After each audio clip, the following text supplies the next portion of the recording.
Lynn didn't start out extraordinary. I knew she had to be, but she didn't start out that way.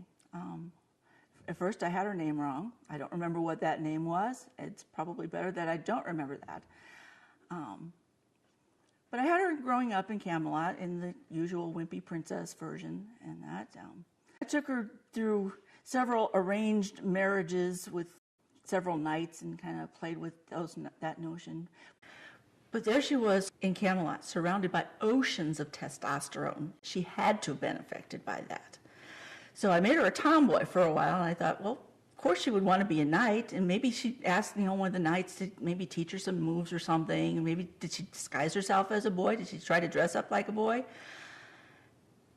And that was the spark I needed to get things going, because it got me going in the right direction. It was kind of cliche at first, but it gave me something to work with to really get to nail Lynn's personality down. Given name is Helen. I thought it was a cool name, and so everything I was writing about her was through Helen and in third person. And I was still getting nowhere. So I realized, well, what if I got her out of Camelot? But if not Camelot, then where?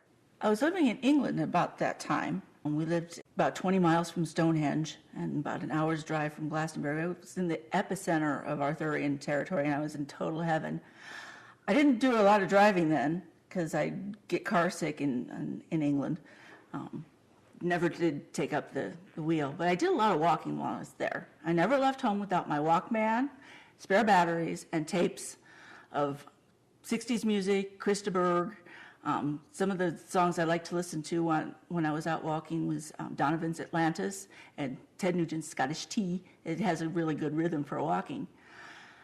And that's when I started hearing, in my head, of course, these dialogues of Lynn talking to other characters. And she started talking to this boy who wound up being her brother David.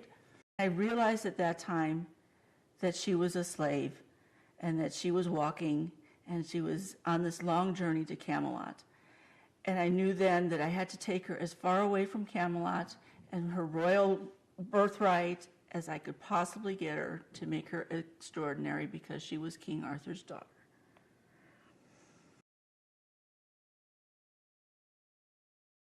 How do you describe somebody that you live with the better part of your life? I mean, I've been living with Lynn since I was a teenager. I was like 13, 14 years old when I first conceived the idea of this person. And to me, she's as real as anybody. She's like my oldest daughter.